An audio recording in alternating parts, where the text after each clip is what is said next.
The idea of attaching an algebraic element by going modulo its minimal polynomial is very basic, but it is powerful.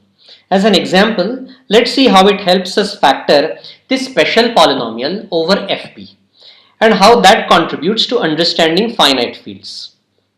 We know that any finite field must have cardinality a prime power. Suppose I am given a field E of cardinality p to the n, which I call Q. Then every element alpha in E satisfies the special polynomial x to the q minus x. Certainly 0 is a root, and every non-zero alpha is an element of the multiplicative group of size q minus 1. So it satisfies the other factor. Now suppose that g of x is an irreducible polynomial of degree n over fp. I have no guarantee yet that such a polynomial exists. But if once a g is given to me, then going modulo it, I get a field E of cardinality p to the n. In this E, the minimal polynomial of the congruence class of the variable t is g of x by construction. Now, this element satisfies its minimal polynomial and every element satisfies this special polynomial. So, by item 1 on the previous board, the minimal polynomial g of x must divide the special polynomial x to the q minus x. So, every irreducible polynomial of degree n in fpx must divide x to the p to the n minus x. But all irreducible polynomials in this UFT are pairwise coprime. So their product must divide this special polynomial. This is nice, but this polynomial has other factors. For example, it has a linear factor for every element of Fp. So try to see for which degrees d this special polynomial has irreducible factors of that degree. The hint is the exercise we did on possible cardinalities of subfields of a given finite field E. I claim that the product of all irreducible polynomials h of degrees dividing n, not just equal to n, is a factor of x to the p to the n minus x.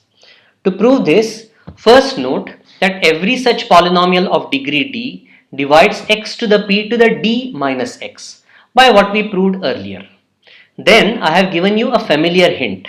See if you can use this to prove the claim. This follows by straightforward calculation.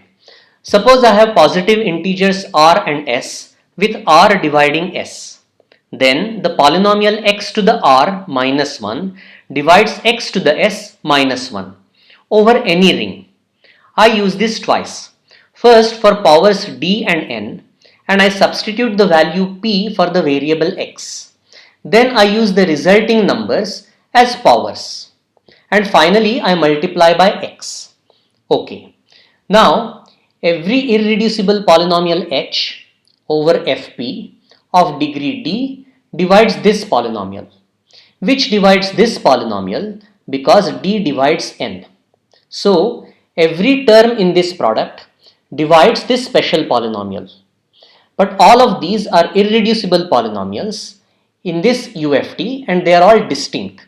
So their product divides this special polynomial as we claimed. In fact, the product we saw, the one on the right hand side, is equal to this special polynomial, not just its factor. You should prove this by showing that no irreducible polynomials of other degrees can divide this polynomial and no factors on the right hand side can repeat. On the last board, I made a mistake by forgetting the monic condition. It is needed to avoid unnecessary repetition. To prove this statement, assume the existence of a field of cardinality p to the n, which we will construct later. But for all the proofs here, only the existence is enough. The nature of construction is not needed. Next, and independently of the first exercise, you should prove that any two given fields E1 and E2 of the same cardinality p to the n are isomorphic. Use the fact that the multiplicative group of any such field is cyclic. Take a generator beta of this group. Beta cannot be mapped to an arbitrary multiplicative generator in the other field because addition also has to be preserved. But you can consider the minimal polynomial of beta over fp and see that it must factor completely over both E1 and E2. Then you can even count the number of isomorphisms and prove that the automorphism group is generated by the Frobenius map. Finally, use this divisibility of polynomials to show that when D is a factor of n, any field of cardinality p to the n has a unique subfield of cardinality p to the d. This is the harder converse of an exercise that we solved earlier using the degree formula. Again, we don't yet know how to prove existence of a field of cardinality p to the n. Once we construct it, together with these exercises, you will have complete information about uniqueness, automorphism group, subfield structure, and factorization of this special polynomial. However, I want to emphasize that you do have at this moment all the tools to solve these exercises right away, especially with the hints that I have given. I will solve these later, but it is more fun to do it on your own.